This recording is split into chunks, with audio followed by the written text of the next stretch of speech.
ভেৰগাঁও জিলাৰ খালিংদুৱাৰ সমষ্টিত আজি জইনিং প্ৰগ্ৰাম।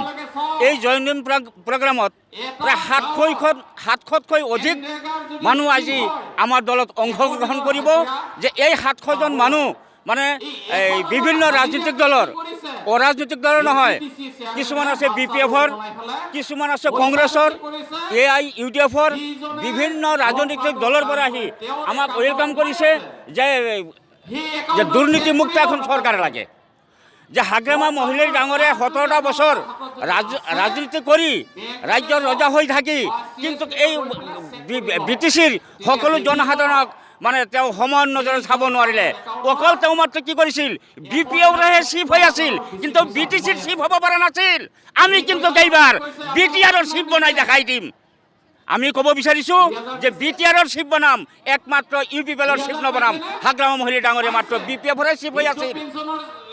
আপোনালোকে জানে অধিসূচনা জাৰি হোৱাৰ পিছতো যোৱা ৰাতি আমাৰ গাঁৱত তেওঁৰ কৰ্মকৰ্তাসকলে লুকাই লুকাই আঁঠুৱা বিতৰণ কৰিছে, কম্বল বিতৰণ কৰিছে। অধিসূচনা জাৰিৰ পিছত তেওঁলোকে আমাৰ এই যে চিৰাঙত UPPৰ অফিচ এখন জ্বলাই দি তাৰমানে নিজকে দুৰ্বলতা বুলি ভাবি এইটো প্ৰমাণ কৰি দিছে যে আমি দুৰ্বল, আমাৰ ক্ষমতা নাই, আমি এতিয়া মানে ৰাইজৰ মাজত যাব পৰা নাই। গতিকে দাংগা ফচাদ গুণ্ডামি বদমাচি কৰি আমি জিকাৰ এটা পৰা নাই। মানে এইটো এটা ৰাইজে বুজি পাই গৈছে যে তেওঁলোকে কমজোৰ হৈ গৈছে। সূতা কম্বল ৰাজনীতি আৰু নাথাকে, ৰাইজে নিবিচাৰে।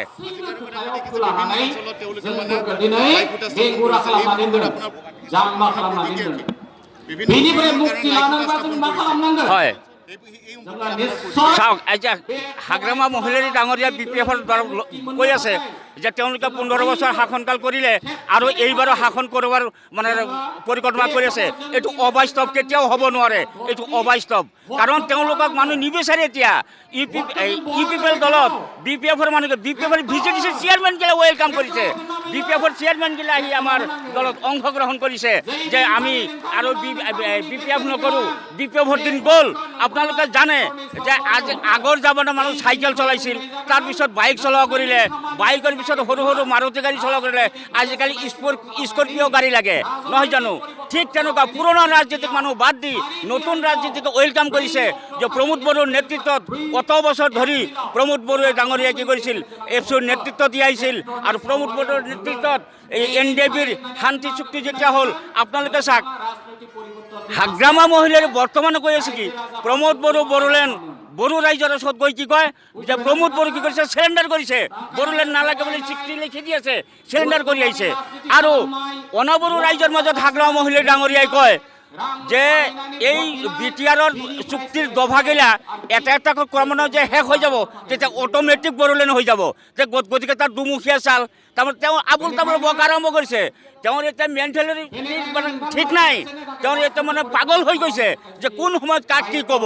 কাৰণ তেওঁৰ এতিয়া ৰাজনীতিক গতি যাব ওলাইছে নহয়, গতিকে তেওঁৰ কথা ভেলু নাই। আপোনালোকে চিন্তা কৰক যে এনেকুৱা এটা মানুহ দুটা কথা কোৱা মানুহটো এতিয়া চিফ হৈ থকাৰ যোগ্যতা আৰু তেওঁৰ নাই। মই ভাবোঁ তেওঁ মানে এতিয়া অৱসৰ লোৱাৰ সময় আহি গৈছে।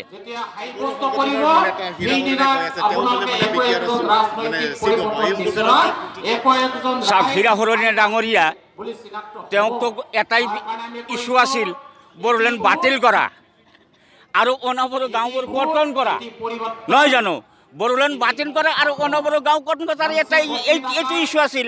এই ইছ্যু লৈ কি গ'ল, তেওঁ দুবাৰকৈ কোকৰাঝাৰ লোকসভা সমষ্টিৰ সংসদ হৈ গ'ল। এতিয়া তেওঁতো নোৱাৰিলেই, বড়োলেণ্ডো বাতিল কৰিব নোৱাৰিলে, অনবড়ো গাঁও গঠন কৰিব নোৱাৰিলে। এতিয়া গৈ প্ৰমোদ বড়ো ডাঙৰীয়াই কি কৰিলে, গোবিন্দ বসুমতাৰীৰ লগত আলোচনা কৰি কি কৰিলে, BTR চুক্তি কৰি পেলালে। এতিয়া BTCতকৈ আৰু উন্নতহে হ'ল, নহয় জানো? এতিয়া তেওঁলোকে কি কৰিলে, এতিয়া মানে অনবড়ো যদি ৰাইজ কোনো বড়ো ভূমিত থাকিব বিচৰা নাই, তেওঁলোকক অফাৰ দিছে, যদি আমাক কোনোবাই ভাল পোৱা নাই তেনেহ'লে আমাৰ পৰা যাব পাৰে, তাৰ কাৰণে আমাৰ কোনো আপত্তি নাই। তেওঁলোকে এটা হেৰি প্ৰস্তাৱ এটা ৰাখিছে নহয় জানো এতিয়া যদি নোৱাৰিলে এতিয়া তেওঁ কি কৈছে আমাৰ এটা কথা যুদ্ধত যেতিয়া তলত পৰে না তলৰ পৰা খামচাই ধৰে যে তোক উঠিব নেদাওঁ তই উঠিবি কেনেকৈ বৰষুণ যিমান যাব তোৰ ওপৰত যাব এতিয়া হীৰা তলত পৰি গৈছে তলত পৰি খামচাই ধৰিছে যে মই তোক উঠিব নেদাওঁ গতিকে তেওঁ এইটো অবাস্তৱ কথা কৈছে যে তেওঁ কেতিয়াও চৰকাৰ কৰিব নোৱাৰে তেওঁ চিট পাব 5ৰ পৰা 6টা চিট পাব